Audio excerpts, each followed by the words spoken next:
Hi, I'm Chris Roberts. Ever since I saw Star Wars as a wide-eyed 8-year-old, I dreamt of being a hotshot pilot saving the galaxy or a lovable rogue making my way across the cosmos. It inspired me to make Wing Commander and has influenced everything I've done since then.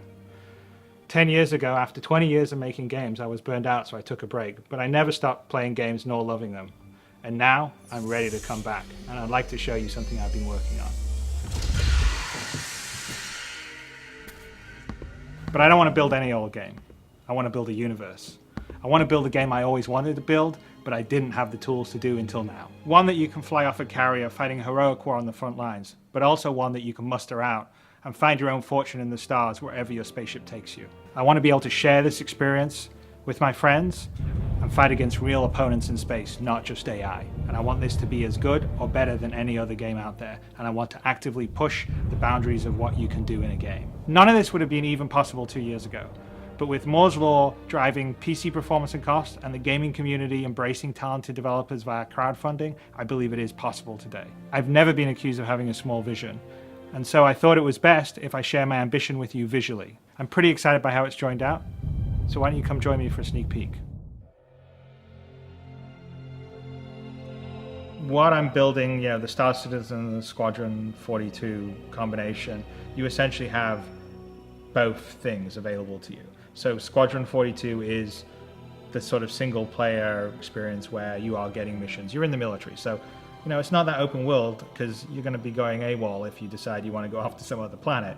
So the idea of it is you serve a campaign, you fly missions, it's branching just like Wing Commander was, and you have exactly that Wing Commander experience with the added bonus of some multiplayer and your friends be able to sort of co-op play with you as wingmen when you fly your missions. But when you finish your tour of duty, you muster out and you're in the wide universe, and then it's open world. You can go where you want, do what you want, choose who you want to be. And the other thing that's nice about this is you don't have to do Squadron 42. You can get into the Star Unit. You can basically decide you're never going to go fight in the military. You can decide that I'm just going to be a merchant or I'm just going to be a pirate. I think what we're talking about here has everything that made Wing Commander great and has everything that made Privateer and Freelancer great. It basically has both things, and the single player sort of military campaign side sits inside this whole universe in a holistic fashion. The idea is that it should be dynamic. So I've talked about a sort of the universe being a living entity and something that's always changing, and it's going to change based on the player's actions. So things that players do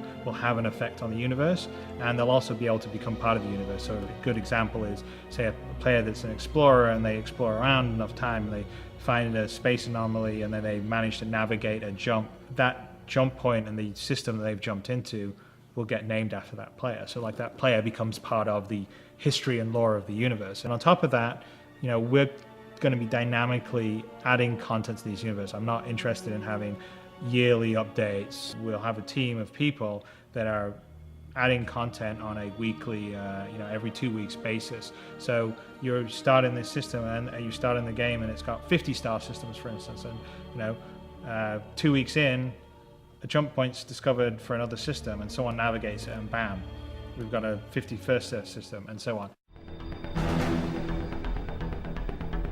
So one thing I think you'll all be very excited about is the level of fidelity in space, the graphical detail and the immersion, because it's to a level that I've never been able to achieve before. I'm trying to build a world that is so detailed and has such great texture that you forget that it's a game, which is always my goal when I'm building games. I'll just climb into the cockpit of the fighter, and as you can see, as we're sort of climbing in, there's a huge amount of detail in the cockpit, because one of the biggest keys for me in the next game I'm building is I really want to have that immersion to be complete. And we're going to do a lot of things that will really push that. Everything inside the cockpit operates and moves and works. If I look around the cockpit, you can see the displays, my hands on the throttle, my hands on the joystick. The whole idea is we're immersed fully in a cockpit that's fully rendered in 3D. So if you issue a command, you hit a button, you'll actually see your character do it in the cockpit. It's all for the immersion. Well, I think immersion is really important for me because I think that you have to really visualize and create a very believable world. I mean, that's one of the reasons why I always sort of really push the visual fidelity, is because I think that helps with the immersiveness. And the more immersive, the more connected you are to the experience. The more connected you are to the experience, I think the more fun the game itself will be. So an example of that is if we're looking around at our character, we can see that the character himself is about 100,000 faces, which is about 10 times the detail of most current day AAA games. There are about 10,000 faces or so, and so that just allows you to have a little extra detail.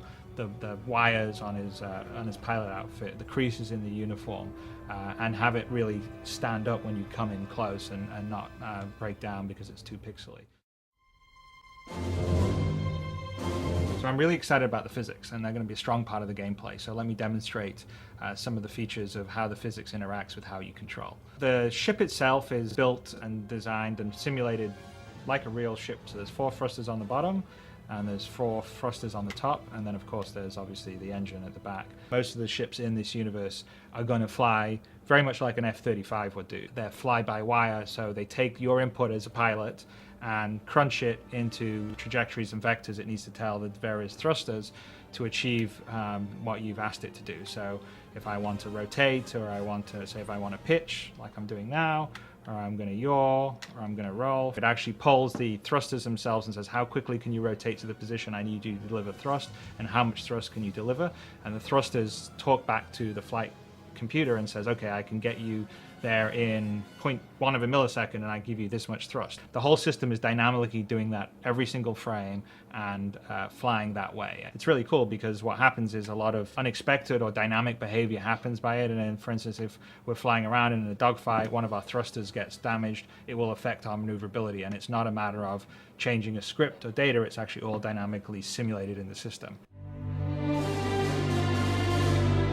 Here's a really great example of the level of scale. I'm going to walk out this corridor and out onto the flight deck. And as you can see, it's huge.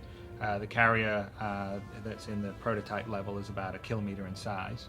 It's full of activity and spaceships and people. So one of the things that I'm the most excited by the technology we've been working on is the ability to scale. So we have detail for scale at a human level. So our character is about 1.8 meters in size. Then the same level of detail for a fighter craft that you'll fly, or a bigger craft, which say this fighter craft is 27 meters in size. I'm building a game and a universe that's essentially the universe in the game I would like to play. So it's for gamers like myself. So I wouldn't say that I'm a social, casual gamer that plays Farmville. I mean, I like sophisticated experiences. Well, I'm picking PC over console because PC was what I always used to do in the past, but more importantly, it's because PC is an open platform. PC is always constantly innovating. I really care about the PC. I really want to push the PC to the limit. I think it's a great game platform. I'm really actually quite sad and angry about the situation right now, where it sort of feels like, PC games and PC gamers don't get any respect. It's the medium that is the coolest and the most powerful, and that's really why I'm focused on PC. We're going to allow users to design some spaceships and build them and submit them, and if it passes the standards, then it can get sold in the ship dealers on certain planets, and maybe the person that built that spaceship will be earning money from other players that think that spaceship's cool and want to pay them for it. So one of the things that